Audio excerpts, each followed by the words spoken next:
بسم اللہ الرحمن الرحیم الحمد للہ وکفا وسلام علی عباده الذین اصطفى اما بعد فقد قال اللہ تبارک وتعالی فی کلامہ المجید اعوذ باللہ من الشیطان الرجیم بسم اللہ الرحمن الرحیم تلك حدود اللہ فلا تقربوها صدق اللہ العظیم۔ اللہ تبارک و تعالیٰ کے بڑے بڑے انعامات میں سے ایک انعام جو تمام انعامات کا سر چشمہ ہے وہ یہ ہے کہ اللہ نے ہمیں ایمان کی دولت سے نوازا اور اس ایمان کے تقاضوں کو پورا کرنے کا حوصلہ، سلیقہ، ہمت، طاقت عطا کی۔ اس ایمان کے ملنے کی وجہ سے انسان دوسرے انسانوں سے الگ ہو جاتا ہے۔ ایک ہے انسان اور ایک ہے انسانوں میں اہل ایمان، دونوں میں بڑا فرق ہے۔ انسان جو ہوتا ہے وہ اپنے آپ کو دنیا میں پابند نہیں سمجھتا، آزاد سمجھتا ہے، اور اہل ایمان وہ پابند ہوتا ہے۔ انسانوں کے ساتھ ضروریات لگی ہے، ان ضروریات کو پورا کرنے میں انسان تو سمجھتا ہے کہ آزاد ہے، مجھے بھوک لگی ہے، کھانا ہے، بس میری بھوک مٹنا ہے چاہے شکل جو بھی۔ لیکن اہل ایمان یہ نہیں سوچے گا میری بھوک مٹے اور وہ اس طریق پر مٹے جس طریق پر مجھے میرے خدا نے حکم دیا۔ خدا نے حکم دیا ہے حلال طریقے پر اپنی ضروریات پوری کرو، مکمل کرو۔ میں نے ایک چھوٹا سا ٹکڑا قرآن کا پڑھا ہے۔ اللہ بہت سارے احکامات بیان کرنے کے بعد مختلف جگہوں پر یہ ٹکڑا نازل فرماتے ہیں۔ تلک حدود اللہ، یہ اللہ کی حدیں، باؤنڈریز ہیں۔ فلا تقربوها، اس باؤنڈری کو پار کرنے کی بات اللہ نہیں کرتے۔ اللہ کرتے اس کے قریب بھی نہ جاؤ، قریب جاؤ گے تو پار کرو گے۔ تو ہمارے لیے جو ہے سرکل ہے، ہمارے لیے دائرہ ہے، ہمیں اس دائرے کے اندر زندگی گزارنی ہے۔ انسان دنیا میں ہے، ہزار قسم کی ضرورتیں ہیں، لیکن ان ضرورتوں کو دائرے کے اندر رہتے ہوئے اللہ اور اس کے رسول کے بتائے ہوئے طریقے پر اپنی ضروریات کو پورا کرنا، یہی ایمان ہے۔ اسی کا تقاضا اہل ایمان سے کیا گیا ہے۔ اب ان ضروریات میں انسان کی بنیادی ضروریات میں شامل ہوتی ہے اس کے معاملات، تجارت، اس کی مالیات، معاشیات، اقتصادیات، تجارت، کمائی۔ ان چیزوں کے اندر احکامات پھیلے ہوئے، باریک باریک مسائل سے یہ پورا میدان گھرا ہوا ہے۔ ہر آدمی چاہتا ہے کہ اس کے پاس جو پیسہ ہے، مال ہے، وہ مال بڑھے اور اس مال کی حفاظت ہو۔ قرآن میں جگہ جگہ اللہ نے فرمایا یا ایھا الذین آمنوا لا تأکلوا اموالکم بینکم بالباطل الا ان تکون تجارتا عن تراض منکم، آپس میں ایک دوسرے کا مال باطل طریقے سے، ناحق طریقے سے نہ کھاؤ، ہاں تجارت کرو، اور تجارت میں بھی فریقین کی رضامندی، تراضی فریقین، اس کو ضروری قرار دیا۔ تو مال کا تحفظ اور مال کی بڑھوتری میں بھی جو ہے ہم لوگ شریعت کے پابند ہیں، دائرے میں ہیں۔ آج کل قریب کے زمانے میں ہمارے اپنے شہر بنگلور میں بہت ساری ایسی کمپنیاں جو انویسٹمنٹ کمپنیوں کے نام سے چلی، اور وہ 25-30 کمپنیاں، 12-15 نام تو مجھے زبانی یاد ہے، یہ ساری کمپنیاں جو ہے انویسٹمنٹ کے نام سے چلی اور مسلمانوں کا کروڑوں روپیہ جو ہے انہوں نے حاصل کیا، اور وہ سب پونزی اسکیمز تھی، وہ تباہ ہو گئی اور مسلمانوں کی کمر ٹوٹ گئی۔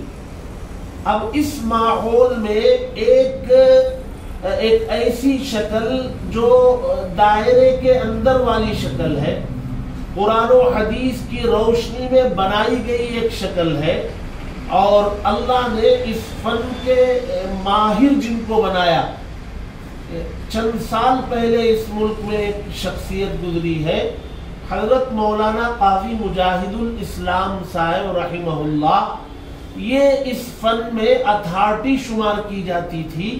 اللہ نے غضب کا ذہن اور بلا کا ذہن عطا فرمایا تھا، اور ان کے زمانے میں ان کی صحبت میں رہ کر ہمارے ڈاکٹر سعید احمد صاحب شرنگیری، جو اس تقوی کریڈٹ کوآپریٹیو سوسائٹی کے مالک بانی، اس کو انہوں نے اس پوری حرام کاری کے سمندر میں سے کھنگال کر، چھانٹ کر، وہاں سے چھان کر، فلٹر کر کے اس کو ایک حلال طریقے میں لا کر کے لوگوں سے تعارف کرایا، اور آج ملک کے جو اکابرین ہیں، حضرت مولانا خالد سیف اللہ صاحب رحمانی دامت برکاتہم ہے، حضرت مولانا عتیق احمد صاحب بستوی دامت برکاتہم ہے، ان جیسے اس فیلڈ کے ماہرین کا اعتماد ان کو حاصل ہے،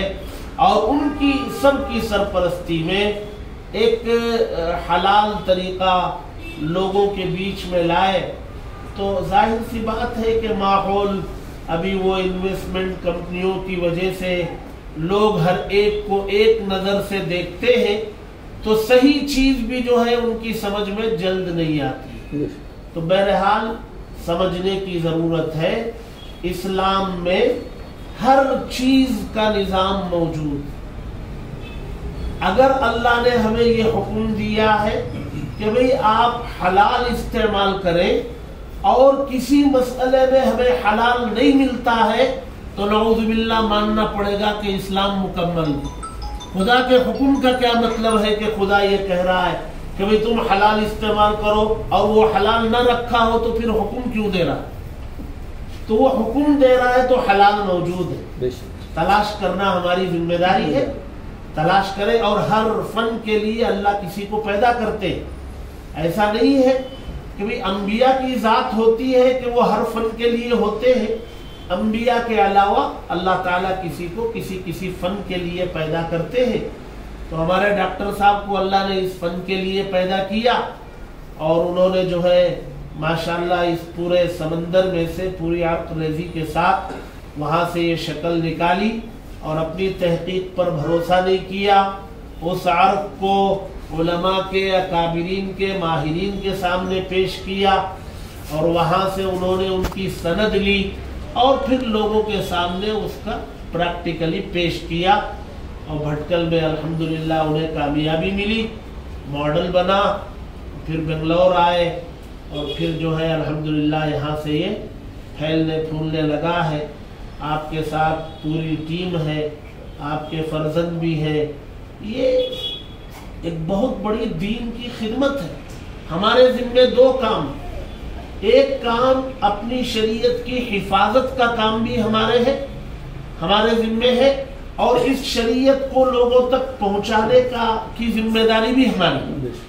ایک ہے حفاظت دین، ایک ہے اشاعت دین۔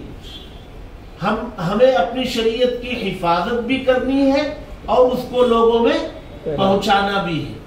ہم حفاظت کے مرحلے میں ہی پوری طریقے سے کامیاب نہیں ہیں، اشاعت کا نمبر بعد میں ہے، لیکن بعض اللہ کے بندے ہیں وہ اشاعت کا کام اللہ ان سے لیتے ہیں۔ اب یہ جو ماڈل ہے، یہ میری معلومات کے مطابق، میں نے بھی ایک اس کے ماہر کو ڈاکٹر صاحب کے پاس بھیجا تھا جب وہ میرے پاس آئے تھے، تو وہ میرے پاس جب وہ آئے تھے تو وہ یہ سمجھ کے آئے تھے کہ وہ بہت اس فن کے ماہر ہیں۔ جب میں نے ان کو یہاں بھیجا تو چند دنوں کے بعد وہ مجھ سے ملے اور کہنے لگے کہ نہیں، میری معلومات ان کے مقابلے میں کچھ بھی نہیں۔ تو یہ ان کا تاثر تھا۔ تو بہرحال اس فن میں جو ہے ڈاکٹر صاحب کو اللہ تعالیٰ نے جو ہے چنا، اور ایک بہت ہی تاریخی کارنامہ آنے والی نسلوں کے لیے انہوں نے اس کی بنیاد ڈالی۔ ہماری ملت کا بہت بڑا سرمایہ وہ غیروں کے حوالے ہوا، ہماری ملت لٹی پٹی گھسی گرتے پڑتے چل رہی ہے۔ خدا کرے کہ اس نظام کا تعارف ہو، یہ نظام پھلے پھولے اور امت مسلمہ اس نظام سے بھرپور فائدہ اٹھائے، اپنے سرمایے کی حفاظت کرے اور حلال راستوں کو تلاش کرتے ہوئے آگے بڑھنے اور ایک دوسرے کا تعاون کرتے ہوئے خیر خواہانہ جذبوں کے ساتھ اگر آگے بڑھیں تو ہم آنے والی نسلوں میں ایک بڑے سرمایے کی حفاظت کا فریضہ انشاءاللہ انجام دے سکتے ہیں۔ میں مبارکباد پیش کرتا ہوں خصوصاً ڈاکٹر سعید صاحب کو اور ان کی پوری ٹیم کو، فرزندان کو، کہ پوری استقامت کے ساتھ نیا کام لے کے چلنا یہ لوہے کے چنے چبانا ہے۔ اب میں مدرسہ پڑھاتا ہوں، چلاتا ہوں، تو کسی نئی آبادی میں ایک مدرسہ کھولنا اور وہاں مدرسے کو جو ہے ایک اسٹیبل مقام تک لانا، اس کے لیے کیا مسائل ہیں میں جانتا ہوں۔ تو یہ تو بالکل نیا کام ہے۔ تو انہوں نے اس میں جو جھیلا ہے، جو برداشت کیا ہے اور جو صبر کے دامن کو تھام کے لے کے چلے ہیں، تو اللہ تعالیٰ اب اس کے جو ہے پھل پھول وغیرہ اس کے نظر آنے شروع ہوئے ہیں۔ ہماری دعا ہے کہ اللہ آپ کو نظر بس سے محفوظ رکھے، حاسدین کے حسد سے حفاظت فرمائے۔ اللہ تعالیٰ اس پورے آپ کے مشن کو ہر قسم کے شر سے، فتنے سے بچاتے ہوئے ترقی کی راہ پر گامزن فرمائے۔ آمین۔ وآخر دعوانا الحمدللہ رب العالمین۔